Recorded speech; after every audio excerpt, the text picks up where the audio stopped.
Ladies and gentlemen, I would like to welcome you all to the NDC Pavilion for the Gambia side event on the implementation of our NDC. Before going further, I would first of all like to recognize the presence of my Honorable Minister, Madam Rohi John Manjang. I would also like to recognize the presence of the Honorable Minister of Environment of our sister nation of Senegal, Professor Dawda Ngom, and also Madam Mariana Panuncio Fellman, I think I pronounced it properly, who is the Director of Country Engagement for the NDC. Today's event basically would be a showcase of what the Gambia has been doing in terms of implementation with regards to our NDC. My name is Boubacar Diallo. I'll be your moderator for today. I'd also like to recognize the presence of my permanent secretary, other senior civil servants from the Gambia and also from Senegal who are here to support us. And I believe I see my elder sister Madeline in the crowd, who was our LDC chair and a very key negotiator for us. So basically, first of all, we'll start off with a brief statement from the NDC partnership representative about the engagement with the Gambia. This will be followed by an opening statement by the Honorable Minister of Environment, Madam Rohi John Manjang. We'll then have a brief presentation from Mariana on what the NDC is about and what it can offer members and partners. This will be followed by a presentation from our veteran climate expert, Uncle Bubu Jallo, on the overview of the NDC implementation for the Gambia. We will then have a Q&A session, summary of key takeaways, and then we'll allow Professor Dawda Ngom to do the closing remarks before we leave. Yes, just brief closing remarks. We wouldn't want you to be here and not say anything, Professor.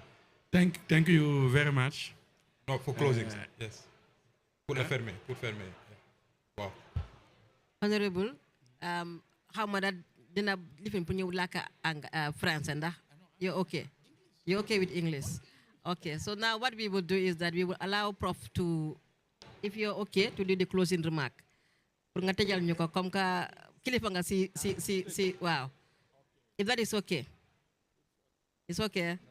Thank you. Yes, so without further ado, I would like to welcome Mariana Panuncio Fellman to give the first statement.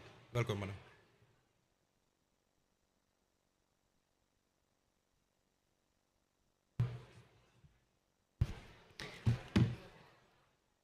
Good evening, honorable ministers, and distinguished delegates. Welcome to the NDC partnership. This is the home of our members and also then the home of the Gambia. Thank you for being here. My name is Mariana Panuncio Feldman, and I am the Country Engagement Director of the NDC partnership. On behalf of the NDC partnership, I would like to say that it's an honor to join you and all of the guests that we have here today to discuss the progress that the Gambia has made in implementing its current climate actions. At the NDC partnership, we're proud to be collaborating with and supporting the Gambia.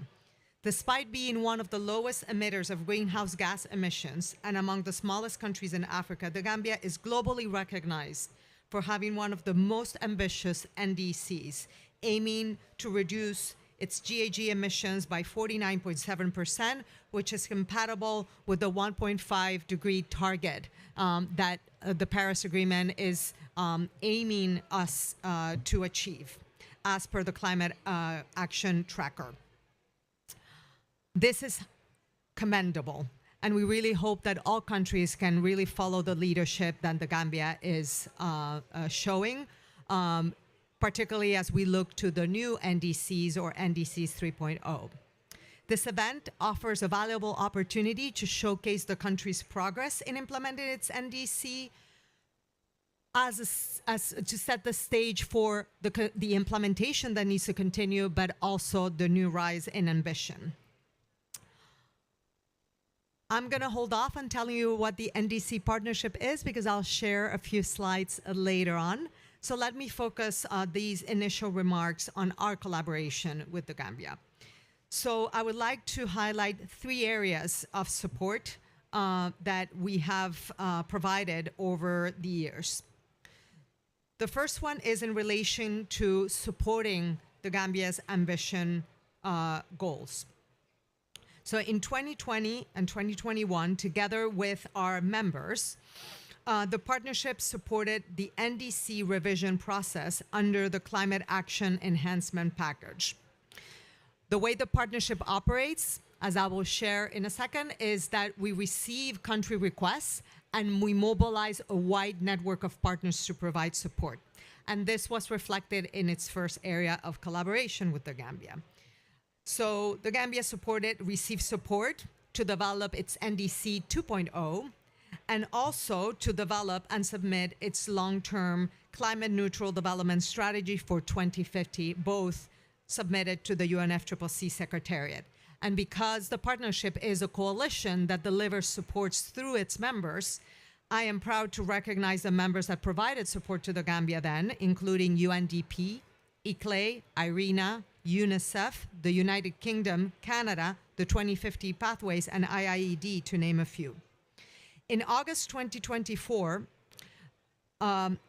under our partnership's so-called global call, which is the new dedicated window to support countries' efforts to develop NDCs 3.0 and LT-LEDs, the Gambia submitted a comprehensive request to support the new round of NDCs. This includes an NDC stocktake, the development of the NDC 3.0, the mainstreaming of NDC measures into the planning and budgeting process of the country, and the development of an NDC investment plan. The NDC partnership is currently mobilizing support across several members to support the Gambia's current requests. And an official communication will be forthcoming in the next few weeks.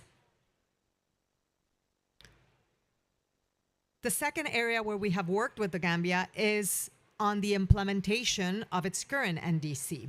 We were honored to support the development of the Gambia's NDC Implementation Plan for 2021-2030. That is going to be the subject of our discussion today.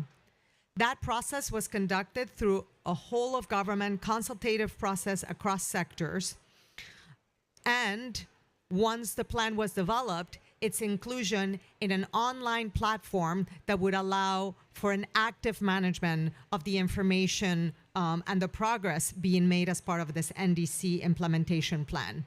Effectively, the partnership has been working with countries to turn their NDCs into actionable programs by taking the NDC, develop an NDC implementation plan, and using that as a tool to A, plan the activities and the outputs, 2, coordinate across government actions, 3, mobilize support from partners against those priorities, and 4th, track that support so that the country can understand in what areas it has support, in what areas it is lacking support and needs further attention. We were proud to go in a mission in July this year to participate in the national launch of the NDC implementation plan. And this was a great milestone that had both ministries that are focal points to the partnership, environment and finance, demonstrating a high level of political commitment towards the national launch and the actions that will follow. And the partners were very positive in the reception of that implementation plan. In addition, in October, the representatives from the Gambia were included in an in-person training with 15 other countries in Africa on the use of an online tool that would allow for active management of tracking information to see progress against the plan. The third area of support that the partnership has provided has been in response to requests from the Gambia to strengthen its internal capacity to enhance its coordination of NDC implementation.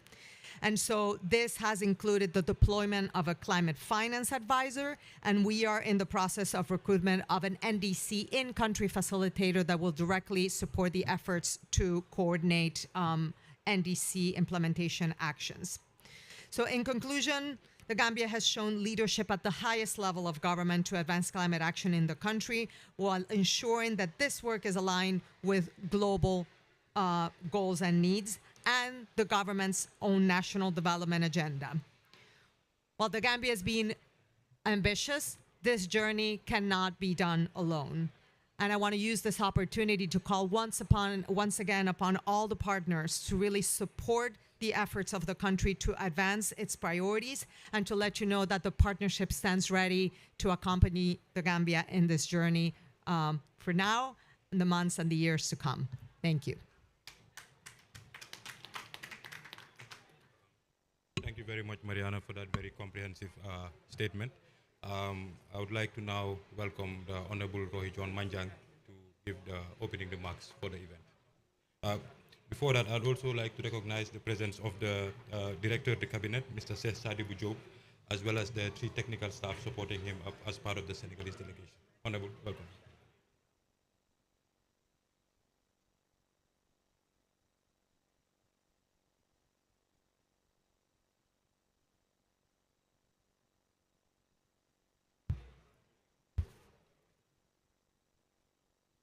Thank you. I am happy to recognize the presence of my colleague minister, Prof. Daudangom, for giving in the time on a very short notice to attend his sisterly countries' NDC presentation.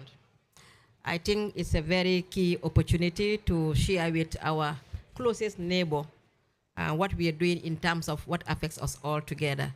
I also recognize his team of experts in our midst, and want to send special greetings to the entire Senegalese delegations for the sisterly support all throughout our attendance at COP.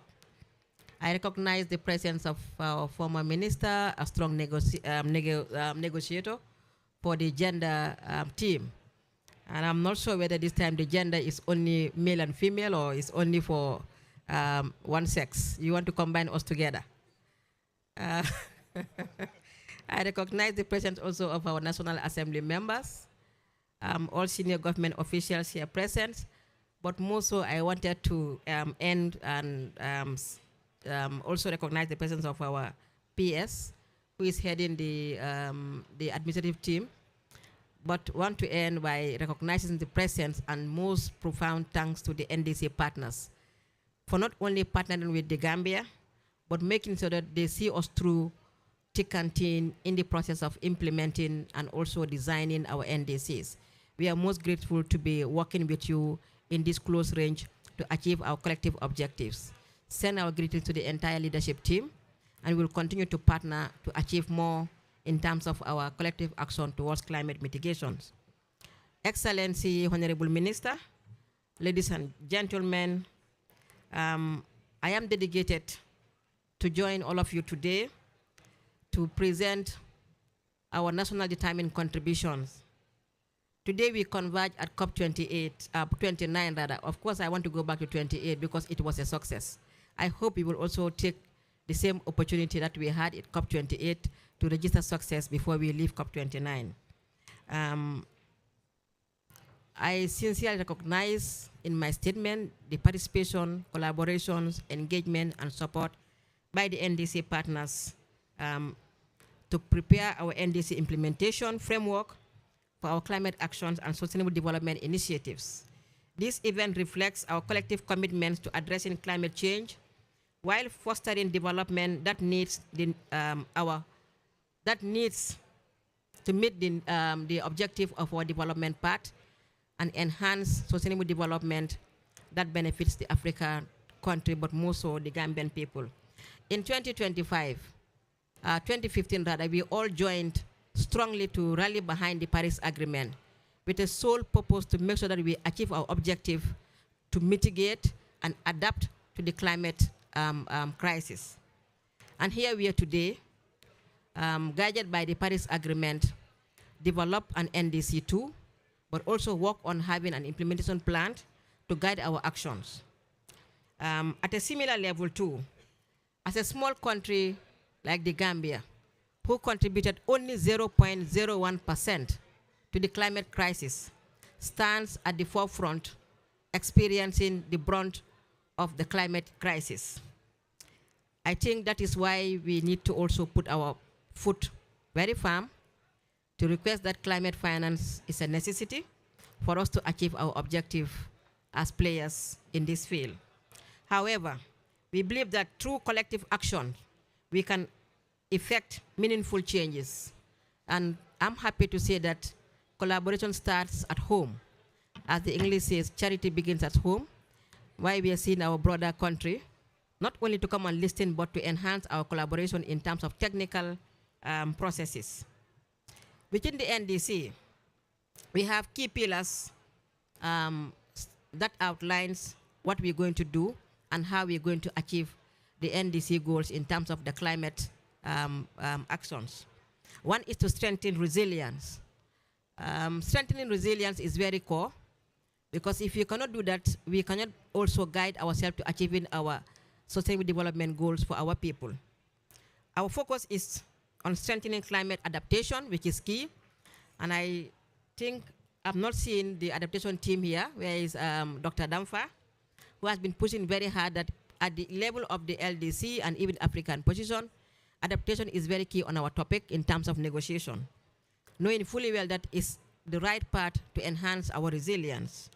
This involves initiatives aimed at sustainable agriculture, coastal protection. The Gambia, we know we've been affected, and as our only capital, we've been said that sea level rise can sink us to extinct half of it, which is not good news for us. So why we need to adapt and also build our resilience. We also have to promote renewable energy, which is core in our NDC and also our long-term strategy in achieving our climate goals.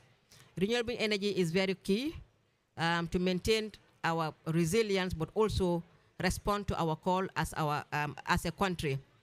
As a country, the Gambia is standing strong to achieving clean energy by 2030 as much as we can, to make sure that the country is put not only on fossil fuel, but we are also on solar. And the country is having, the environment is having the capacity in terms of the natural resources to fulfill that objective. Engaging stakeholders is very crucial. We cannot do it alone. No country can implement their NDC all alone. That's why we started even to partner with the NDC team to make sure that we are able to design a clear roadmap as to how we're going to implement our NDC.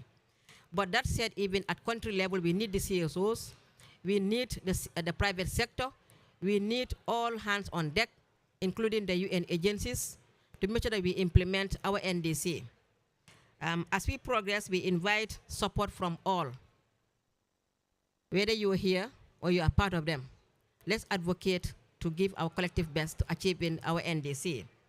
The effective execution of our NDC is not only a national objective or obligation, it is all of us together. Climate crisis affecting us all together.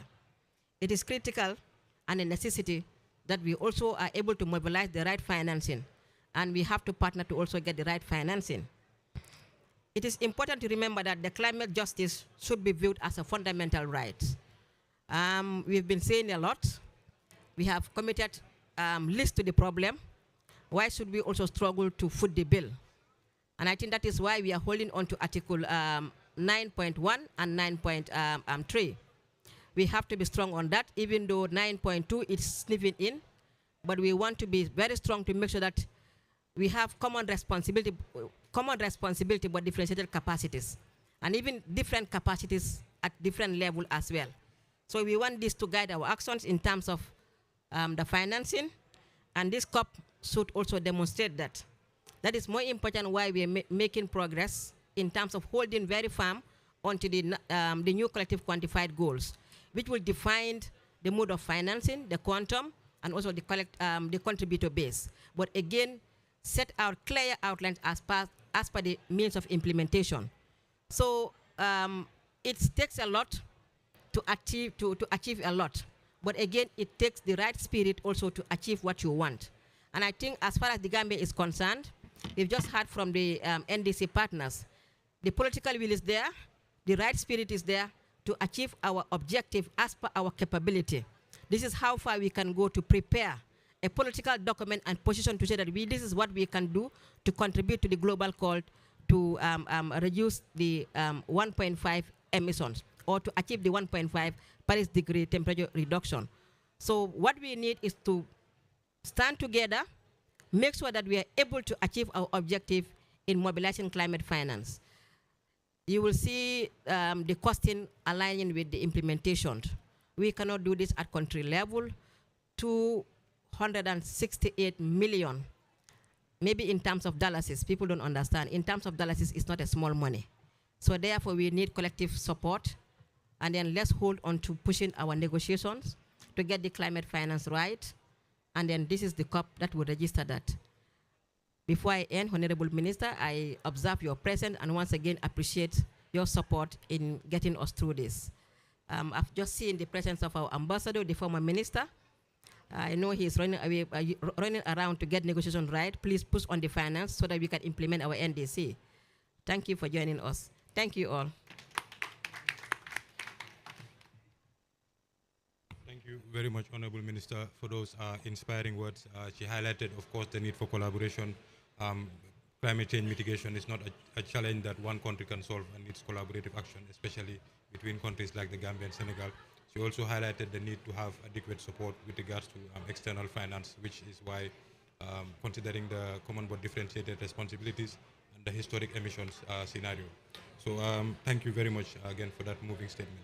I think the next item on the agenda would be a short presentation that would be delivered by, again, Mariana, on what exactly the NDC is, so that I think some of us who are here who might not have that information could all be on the same page. So welcome.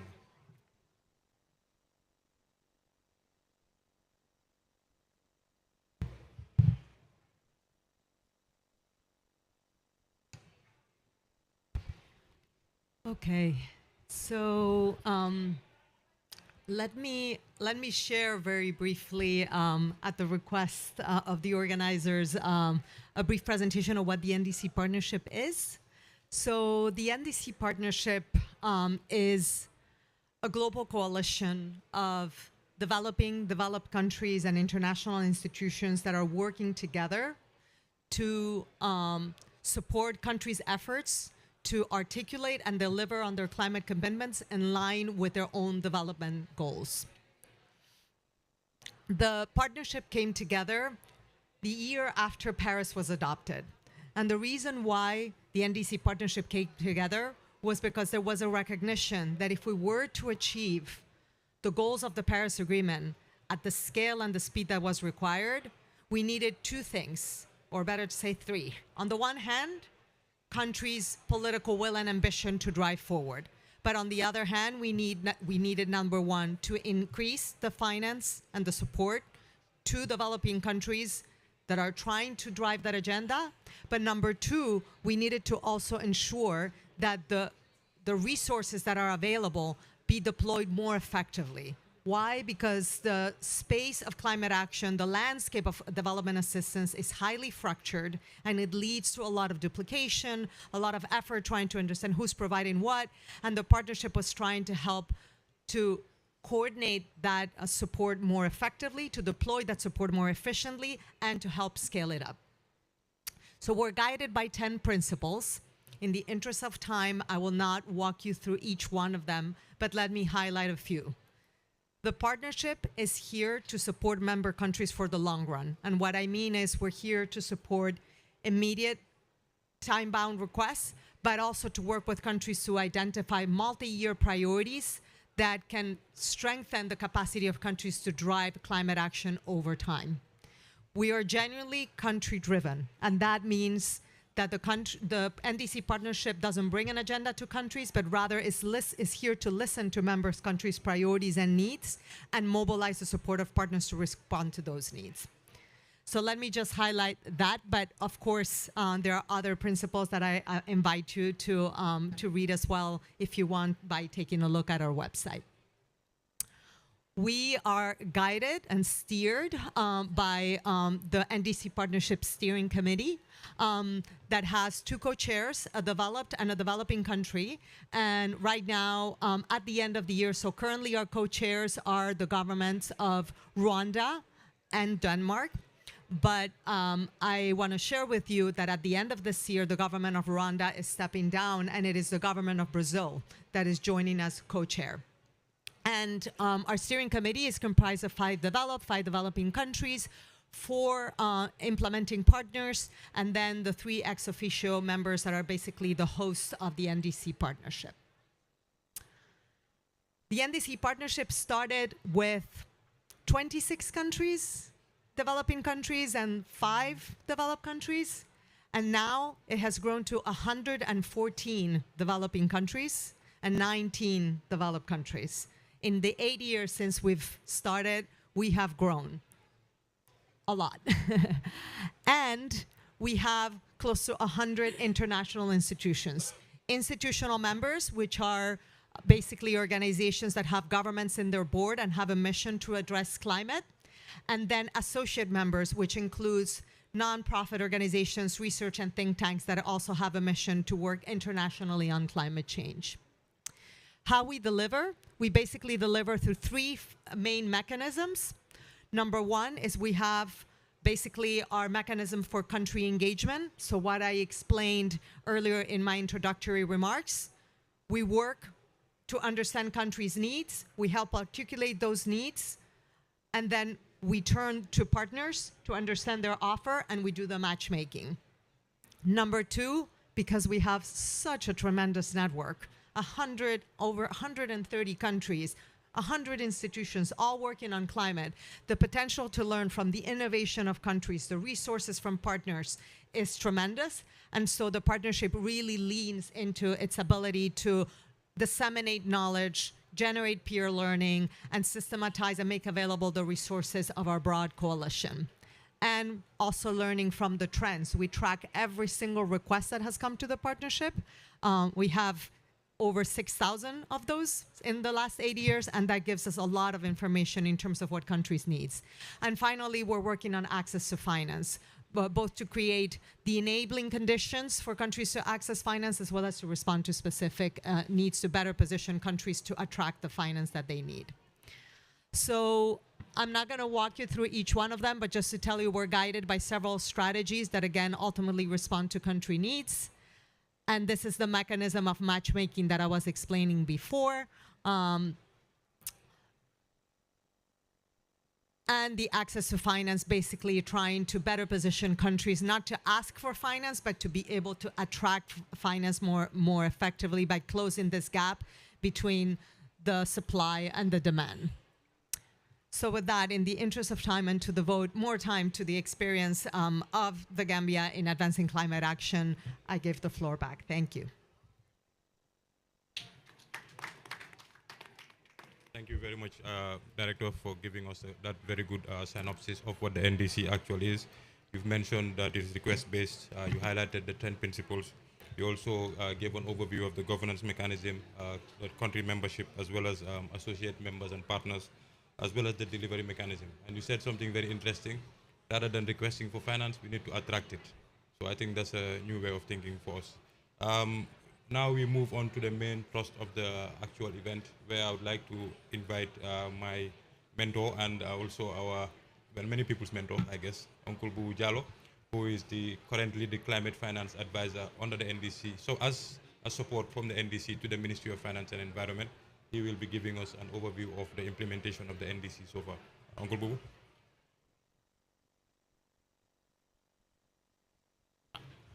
Thank you very much, Bubakar. I wish to recognize all the Senegambia representatives.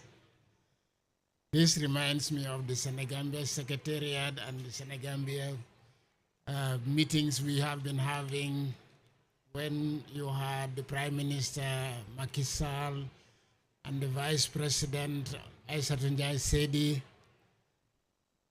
We conduct our meetings in Wolof and we write our reports in English and French. That was the Senegalo-Gambia Secretariat. Thank you very much. Now, Bakari, it looks like I have to start somewhere.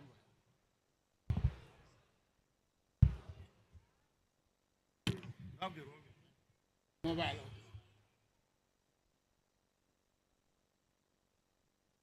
Thank you. I think I need to stand somewhere here so that I can see the board clearly.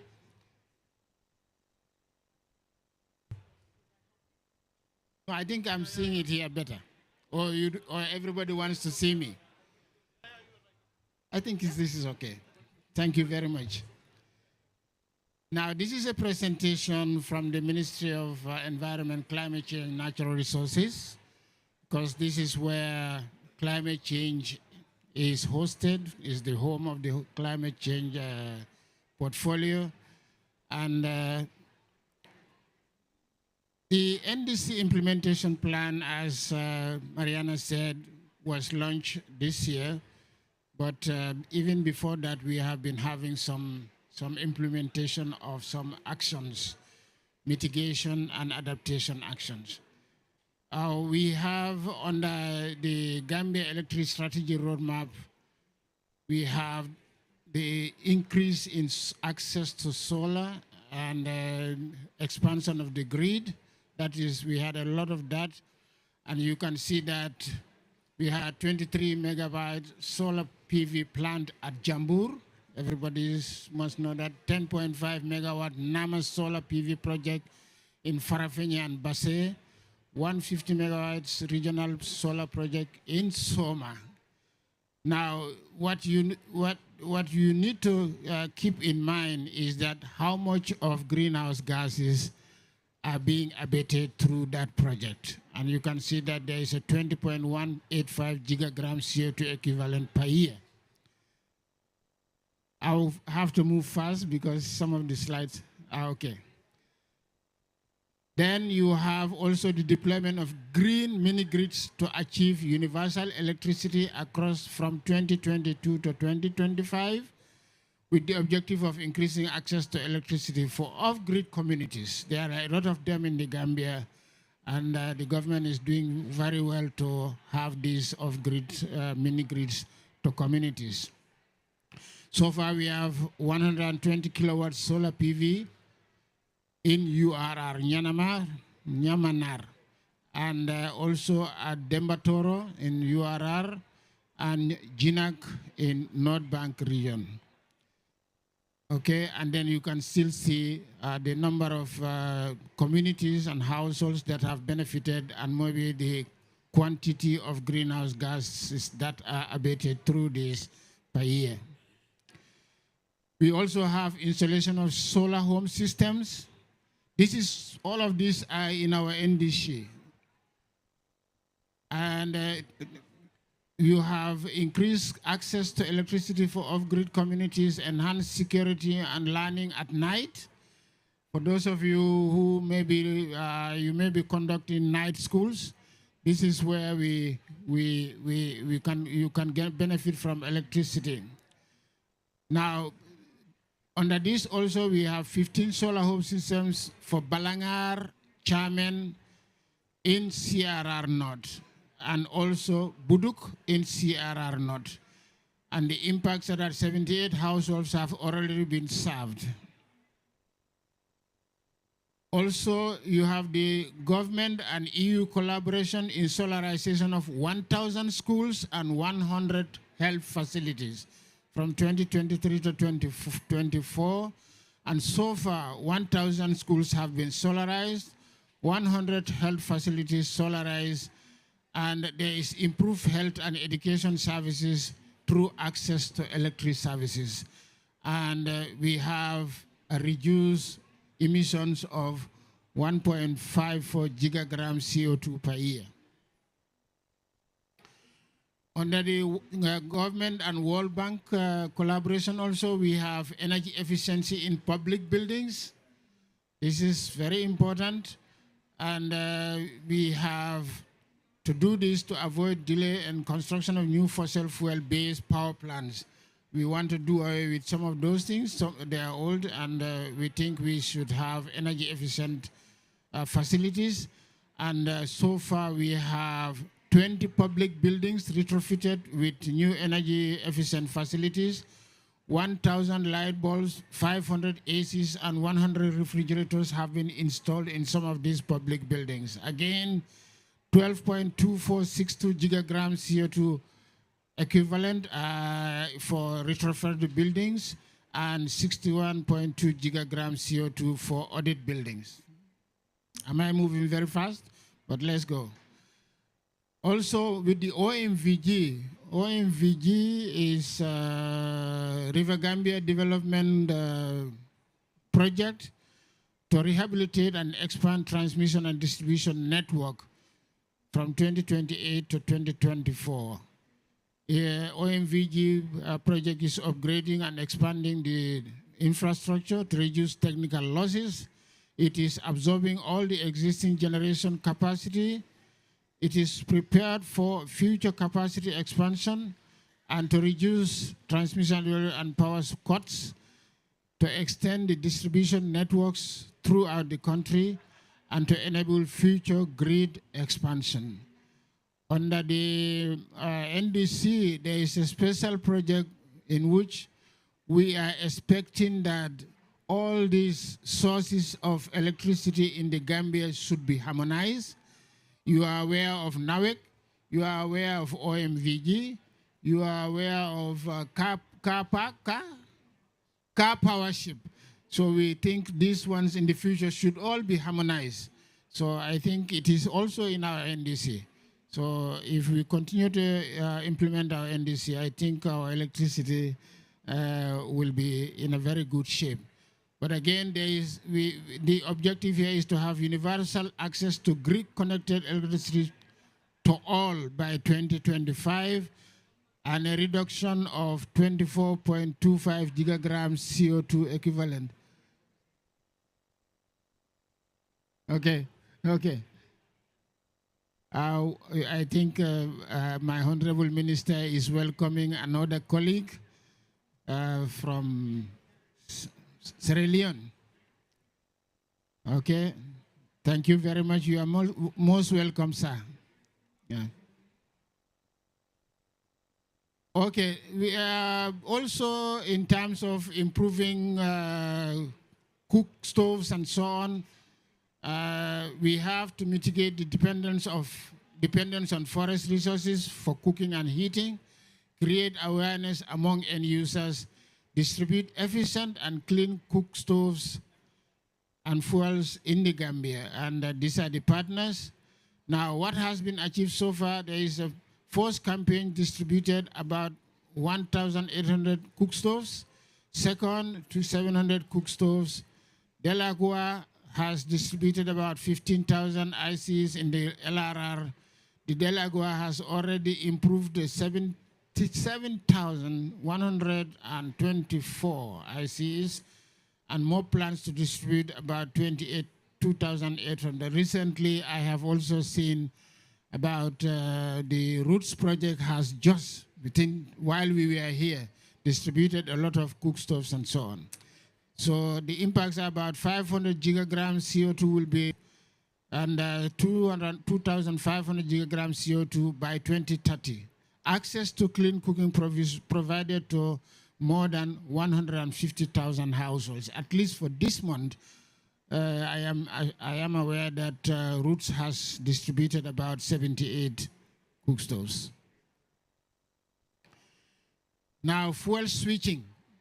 We want to get rid of heavy fuel oil, and we go into natural gas power plants from 2025 to 2026 in order to improve electricity generation efficiency, transition to cleaner fuels, reduce the dependence on heavy fuel oil, reduce greenhouse gas emissions, increase electricity generation efficiency leading to lower tariff. I am sure all of us know that the energy tariff is a little bit too high for most of us. So what has been achieved so far is construction and commissioning of a 30 megawatt dual fuel power plant installed and operated to be finalized by 2026. And then again, there is 1.62 gigagrams CO2 to be reduced from this plant.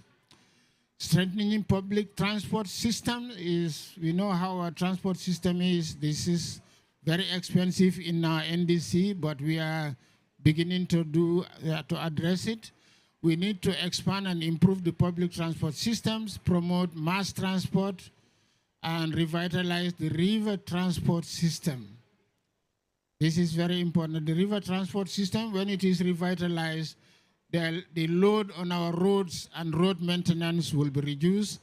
And then I think there would be a lot of efficiency and safe of life in accidents and safe property in most of those trucks overturning, especially in Kiang Nema.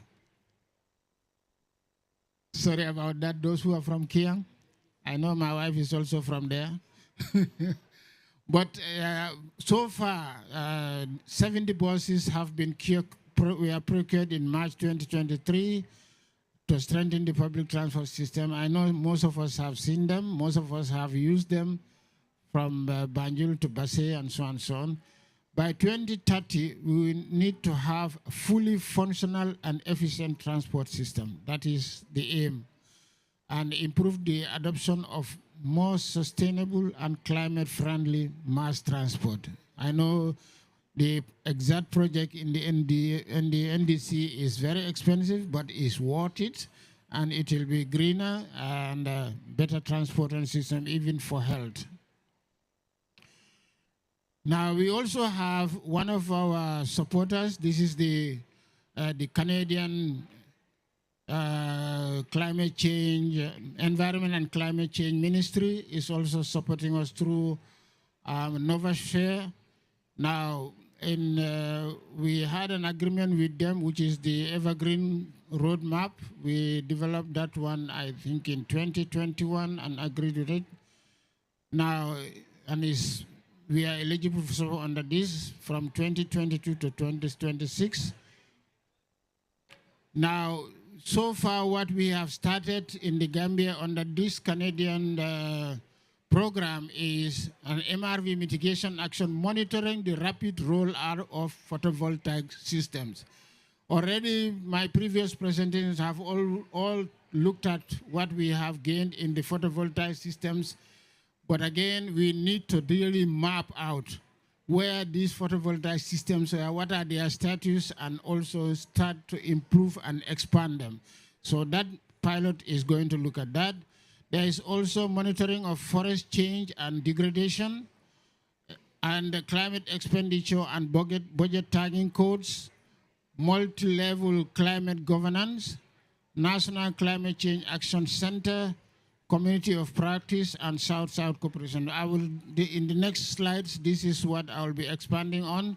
For example, in the pilot for solar and PV monitoring, this is to establish a remote sensing inventory that includes capacity building on co-voltination neutral network and the establishment of an inventory system. We need to know exactly what are the solar PV systems that we have, the number, the quantity, their distribution, and mapping. And we need to have a capacity building and assess the solar PV infrastructure in the Gambia. Now, this particular pilot is supporting our NDC component or outcomes called solar home systems are established and operational. And in that, you have the output, installation, and operation of solar home systems. All RF4 powered heating and lighting systems are replaced by solar. And then also outcome E7 solar water heating systems are established and operational. And solar rooftop PVs are installed and established. Then you have Then you have also the forest change and degradation. This is very important for the Gambia. We struggle when we want to have accurate data to develop our inventory system and also do some mitigation actions. So this is going to support us in monitoring what is the status of the forest and what has changed and how much degradation it is. And this is again in our NDC, and it is going to support degraded landscape, including protected forests, the restoration of that, and stock take for restoration of degraded lands, and also implementation of restoration of degraded lands using afforestation, agroforestry, assisted natural vegetation, and regreening of degraded lands. So these are some of the activities that have already happened. We have a task force, and they have been meeting. We also have another the task force that is also some people even went as far as joining their team in the Peru and forming another task force. This is all about learning how to do it in monitoring the forest. All the technology that is being used now, people are being trained for that. Okay. Now this is climate governance. This is something that is sort of a little bit weak in in our country, because we had a lot of established task forces and committees, but most of these are not working. So this, in our NDC, we have a governance pilot, the governance activity that we should implement, and this pilot has started doing that for us. Now, this governance pilot is also going to help in achieving the outcomes and outputs in our NDC, the following outcomes and outputs. Then we also have climate budget expenditure and tagging in our national accounts. This is very important one. In the future, we will need to know how much money government is ready to allocate to which area, which sector, based on whether they meet climate change standards or environmental standards and so on. So this pilot is looking at that.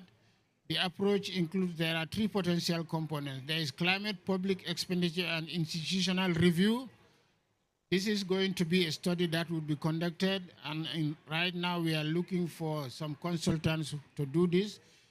So budget tag and possible climate finance tracking tool will also be developed, and dedicated Gambian climate change fund.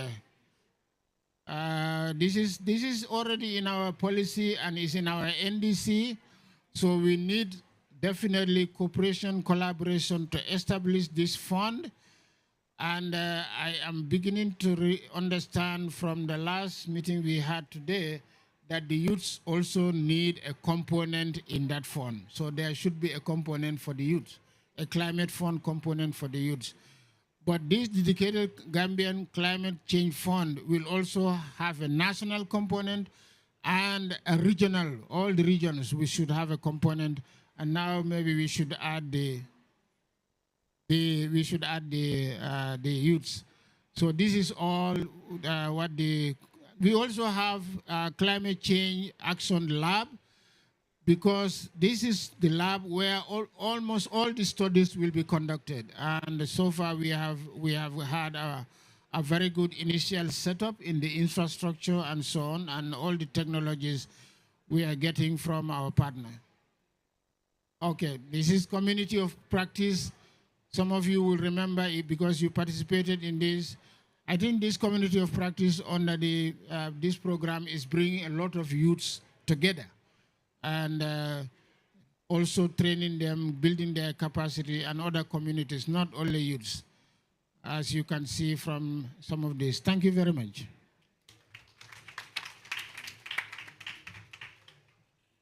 Thank you very much, Uncle. That was a very comprehensive presentation. Of course, it shows the level of ambition that the Gambia is trying to achieve. Of course, we haven't achieved everything yet, but with the required finance as well as capacity building, which we are already trying to have on the ground so that we can do certain things by ourselves, this bodes well for the future. I would like to open the floor for a couple of questions before we invite His Honorable Professor Ngom to do the closing remarks. So if we have maybe one or two questions from the participants, you'd be welcome.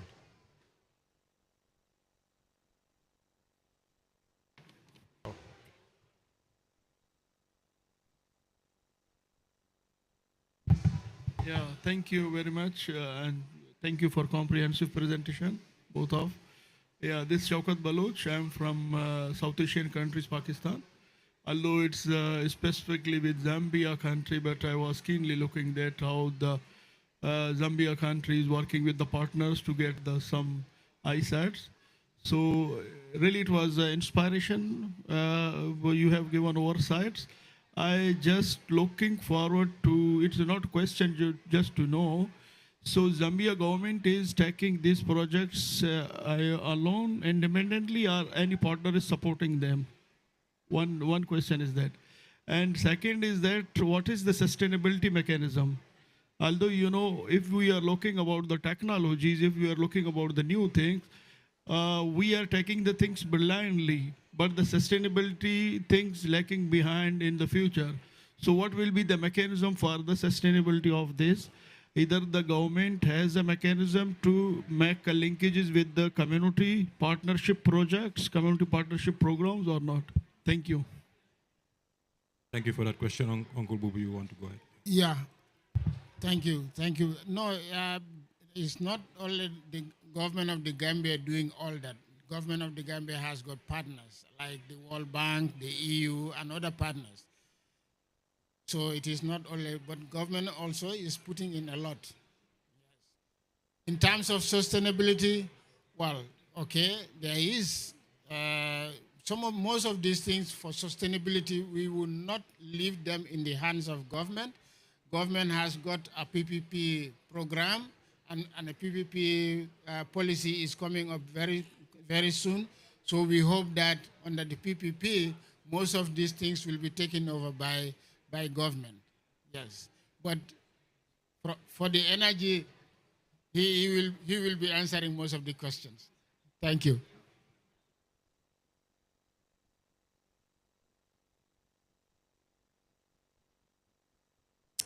Thank you very much. Honorable Ministers, thank you very much. Mine would not be a question, but just to respond to some of the concerns that raised by our brother here. I think when you look at, you need to look at the genesis of the NDC and what is premised on. The genesis is premised on the policy, and the policy is to mainstream climate in all aspects of our development program, including our national development program. But also, you also have sectors that are specific in terms of, if you look at the NDC, it identifies key priority areas. And you can see Uncle Bubu's presentation is based on energy and agriculture. Mainly, is based on that, because these are top priorities within the NDC. But within that, you also go to the policy. The policy is telling you that we have these committees that is said are not functioning very well. But when those committees work, they will work with government at all levels, from meso level to macro level to micro level to macro level. So you can see that it is not only the government, but also included in it as form of sustainability is the fund, the climate change fund. And Uncle Bubu, for you don't need to specifically mention any group for this fund. This fund is there for the Gambia for people to access for their mitigation activities within the communities. So therefore, youth, women, whoever within the community can access these resources if they qualify for when they fulfill the criteria for accessing. So that is one thing. The other thing that you talked about is OMVG. I think all the two ministers are here. The founding fathers of OMVG are here. The Honorable Minister from the Gambia and the Honorable Minister from Senegal. The objective of OMVG is to use our common resources for the common benefit of our common people. This was the objective of our founding fathers. And this is what we are realizing, to have affordable electricity, but also to contribute to supporting our NDC efforts and have clean energy. The river transport, already some may be asking how would government implement this. Already the US government, through the partnership, is working with the Gambia government, and plans are afoot to ensure that this river transporting materialize. And that will not, Gambia Maritime is here. I think this will help. This will help for longevity of our roads, but also enhance commerce within. So there are a lot of benefits, not only environmental benefit, but economic benefit. So on that, I want to really thank the ministry and thank all the partners who have supported for the whole world to see what Gambia is doing. I was just telling Honorable Minister, you have gone through, you have gone to the ceiling. I don't think you need to make any more commitment in your NDC, but to look for support to be able to implement these ceilings. Thank you very much.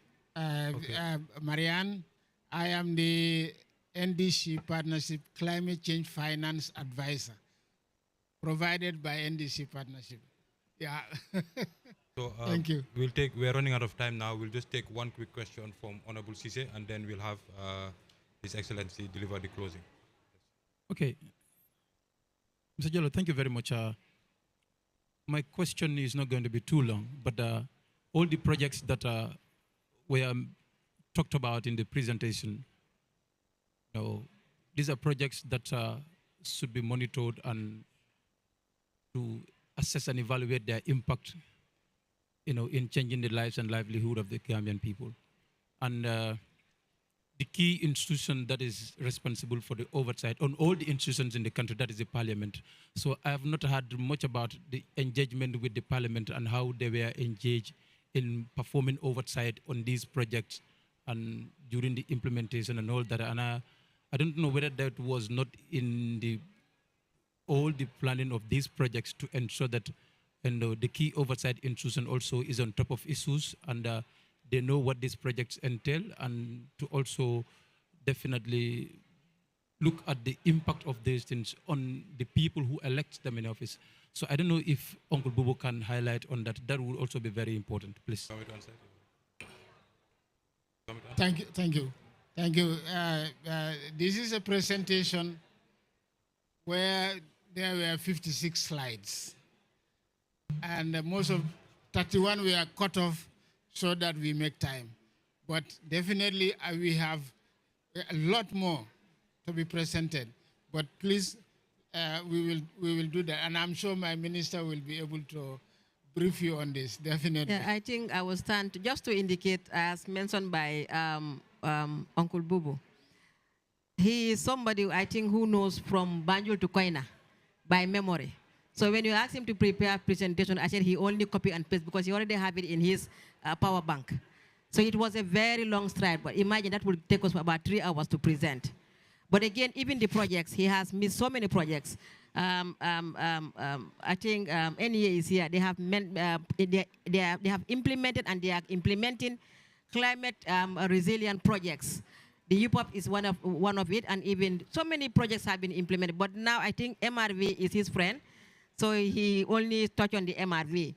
But I will tell you, definitely, this is just to give a gist of what we do in terms of mitigating and also adapting to climate change with respect to our NDC.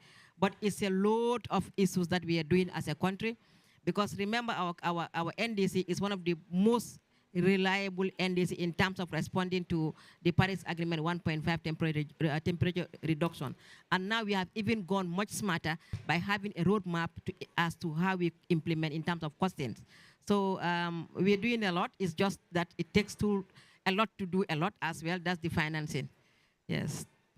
Thank you. Thank you. It now gives me great pleasure to welcome His Excellency, the Honorable Minister of Environment of Senegal, Professor Dawda Nyang, to deliver to deliver the closing remarks. Apologies, please. Honorable Ministers, dear NDC Director of Engagement, distinguished attendees, I'm very happy to be here with you.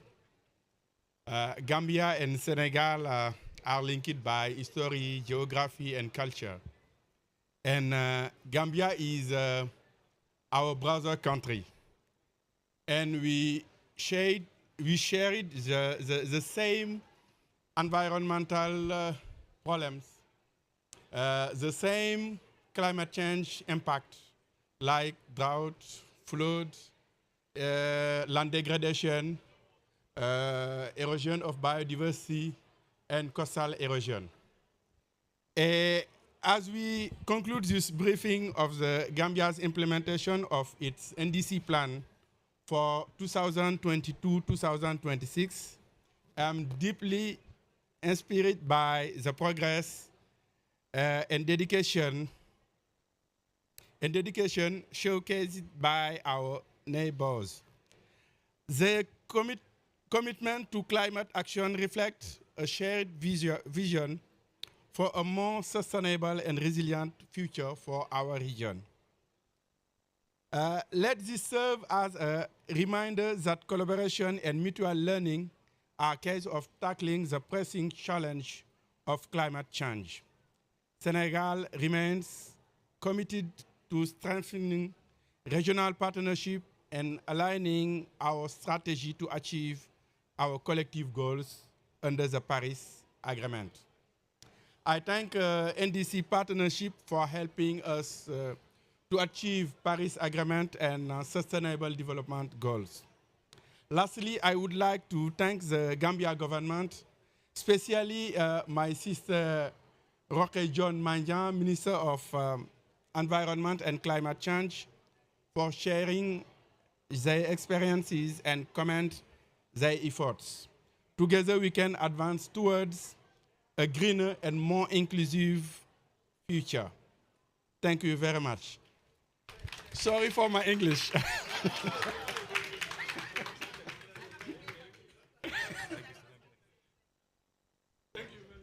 So